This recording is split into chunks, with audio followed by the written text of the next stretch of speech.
Hi, my name is Rachel McVeigh, and I chose to do my Module 4 presentation over freedom of expression.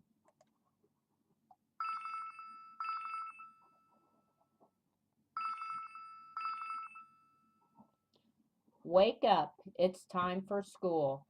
Every year in every state across the United States, children attend school.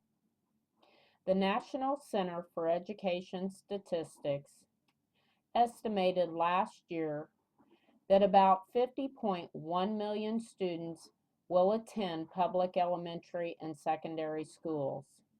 Of these, 35.3 million will be in pre-kindergarten through 8th grade, and 14.8 million would be in grades 9 through 12.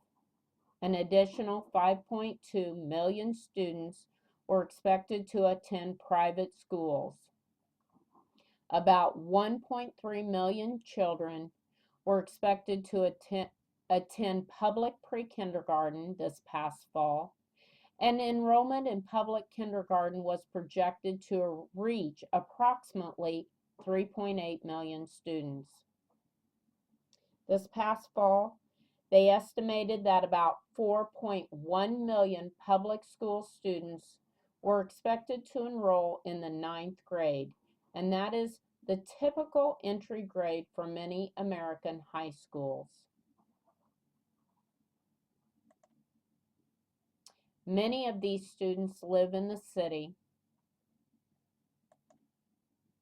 Some of these students live in the country.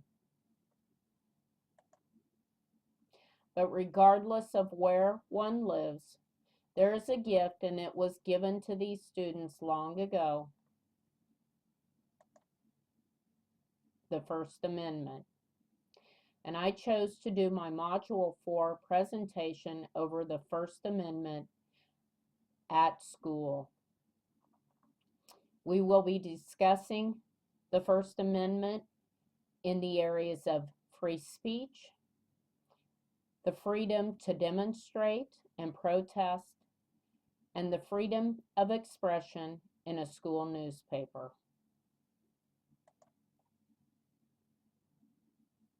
Congress shall make no law respecting an establishment of religion, or prohibiting the free exercise thereof, or abridging the freedom of speech or of press, or the right of people peacefully to assemble and to petition the government for a redress of grievances. Long ago, Congress gave us the First Amendment.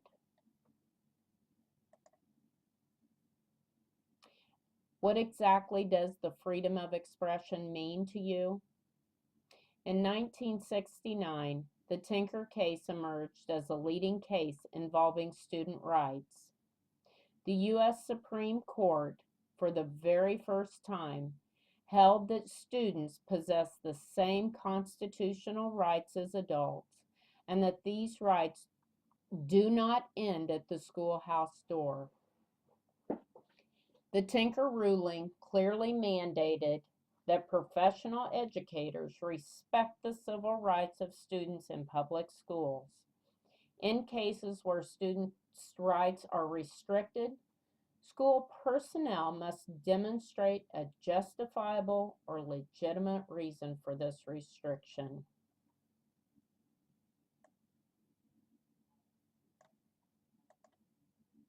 Yes, students do have rights, but with these rights, they also have an obligation to themselves and to others to know what to say and what not to say.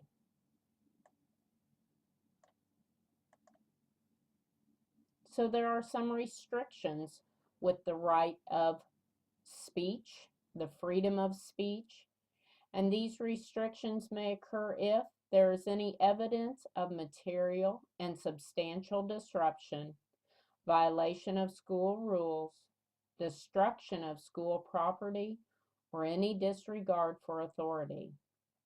Buttons, pamphlets, and other insignia may be banned if a message is vulgar or obscene, if it mocks others on the basis of race, origin, color, gender, or religion. They may also be banned if the content is inconsistent with the basic mission of a school.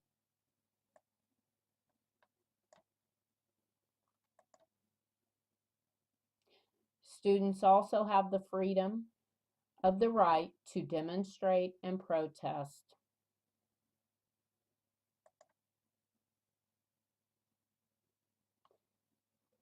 There are also restrictions of demonstrations and protests if these demonstrations deprive other students of the right to pursue their studies in an orderly and peaceful environment.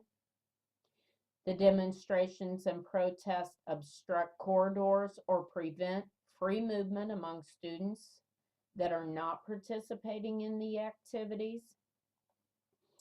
And any activities associated with demonstrations and protests that result in a disrespect for authority, destruction of property, or violation of school rules or any other unlawful activities would be prohibited.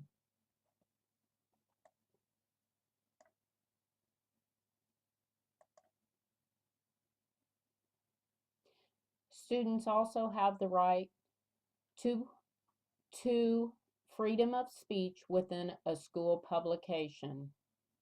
These freedoms extend the right that a school publication has a responsibility for providing a forum for the students to express their ideas and views on a variety of topics to the school community.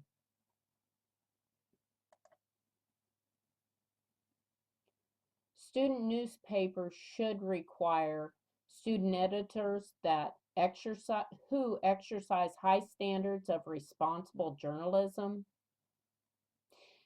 administrative prerogatives that offer open forum or curriculum-based publication.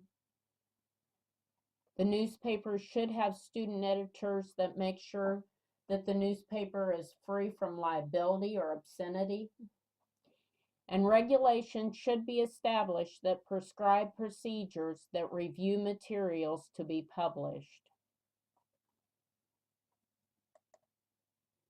Yes, freedom of expression is a guaranteed right for students, but it's a student's choice how to activate their rights.